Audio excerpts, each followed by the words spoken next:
Rarely does a level impress me enough to where I decide to drop everything and review it on the spot, the attempt where I beat a level, but One Bad Apple by Atomic Rest is definitely worthy of doing that.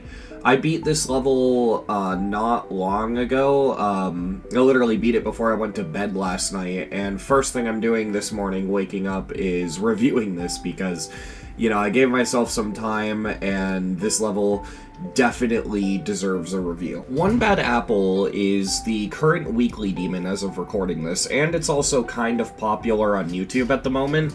Normally, I avoid reviewing stuff while they're kind of a hot topic. I usually like to review stuff when they don't have that many eyes on them, so in most cases, I would wait until this level is, you know, kind of dying down in popularity in the community, but this level's good enough to where I'm going to break that rule because I am just reviewing this on my own volition, and I honestly didn't even know that this was popular until after I beat it. One Bad Apple is a level that is breathing with detail and life. First and foremost, get this out of the way because I really don't have a lot to say out of this, but it is so nice to play a 2.2 level that not only runs well, but has actually fun gameplay. Throughout the whole level, this thing is fantastic, it's fun to play. This level, gameplay-wise, has literally no issues. If I have to nitpick, maybe the first click and the first click of the boss are a little annoying, but they're fair and they work, so this level is a ton of fun, and I'm really happy to have a 2.2 level that, you know,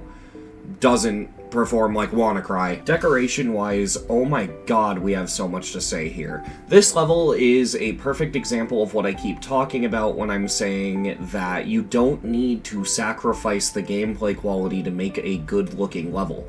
This level is popular on YouTube for a reason. It looks very flashy, it's very attention-grabby, it's very unique, and yet, for that, the gameplay isn't sacrificed at all. Everything about the gameplay is fair, fun, there are literally no issues. I would put this on the same level as something like Experiment by Embed or Reanimation by Terran in terms of gameplay quality. It's just a good level with no issues. But what's so good about the decoration? Well, throughout the level, it has this insanely polished look. It almost looks like a modern level, but almost like if a modern level was not minimalistic. It's got this very smooth, colorful, almost cel-shaded cartoon look, and it looks really good. It's got, like, there's just this really pretty shine effect on everything. The decoration in this level is just really, really well polished, especially considering the object count. This level that you're seeing on screen right now, like, regardless of any of the tiny little details that I could discuss here, this level is 23,000 objects. It is below 40k. This level has less objects than Cognition. Not only that, but Cognition has around 3 times the objects. Let me really emphasize how impressive that is. Okay, don't get me wrong, Cognition's a great level. It's one of my favorite extremes in the game. But this looks simple. This is a complicated level with a unique art style and like a full-fledged boss fight, and it's a very complicated looking level. So how is it that the simpler looking level has 3 times the object count? That's not a diss at Cognition, that's praising this level.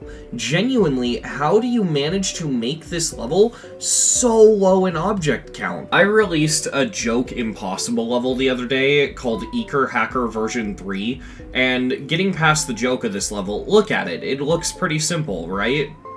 This has twice the object count as One Bad Apple. This has 40k.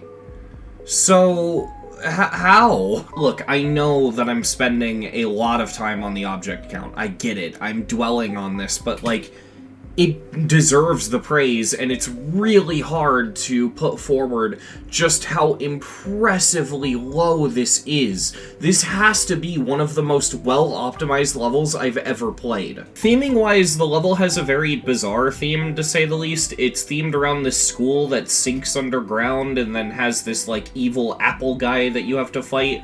So it's like an underground school that's been taken over by the Bad Apple. As a side note, by the way, I really like the detail that the apple's name is Krabby because he's a crab apple. That's cute. In fact, segueing off of this, I think this is what made this level stick with me so much, beyond, obviously, the impressively low object count, is just how cool all of the little details are.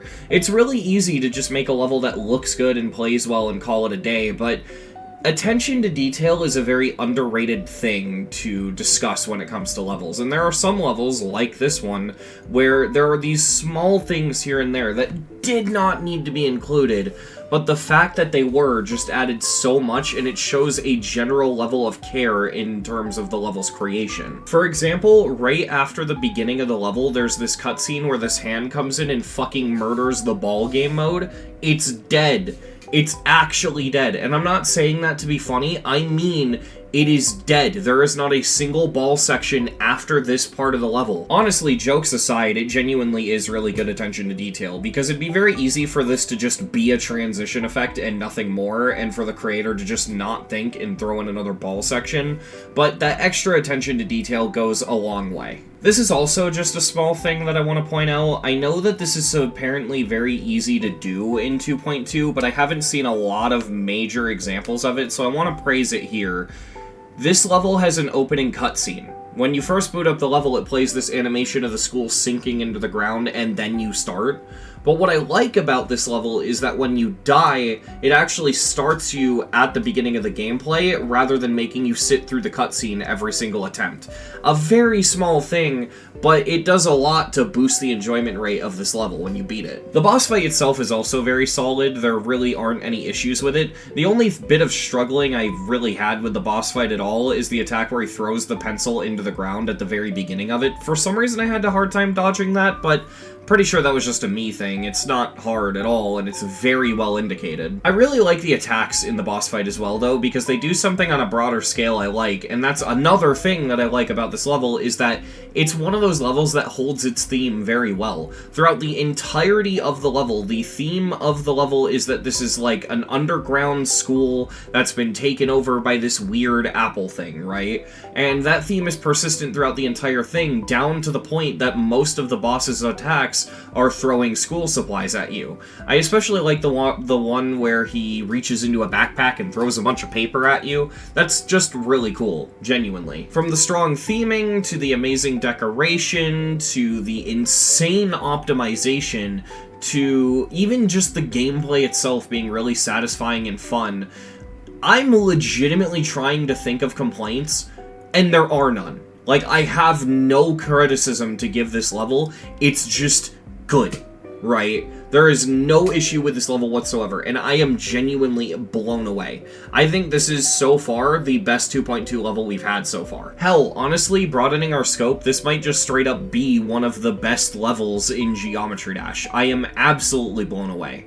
If I could compare this to anything, by the way, it reminds me a lot of levels like Magma Bound and B, but unlike those levels, there are literally no flaws I could think to point out. Those levels have, like, little issues here and there. This level's just flawless all around, but this is definitely going to go up with the greats like Windy Landscape and Reanimation and Space Locked and all those levels. This is one of those. This level is absolutely fantastic and deserves to be remembered. My score for this is really obvious. Like, I'm pretty sure this is one of the least surprising things to happen in the last decade, and that's me giving this level a 10 out of 10. Yeah, it deserves it. This level is absolutely flawless, and I literally cannot think of a single thing to complain about with this level.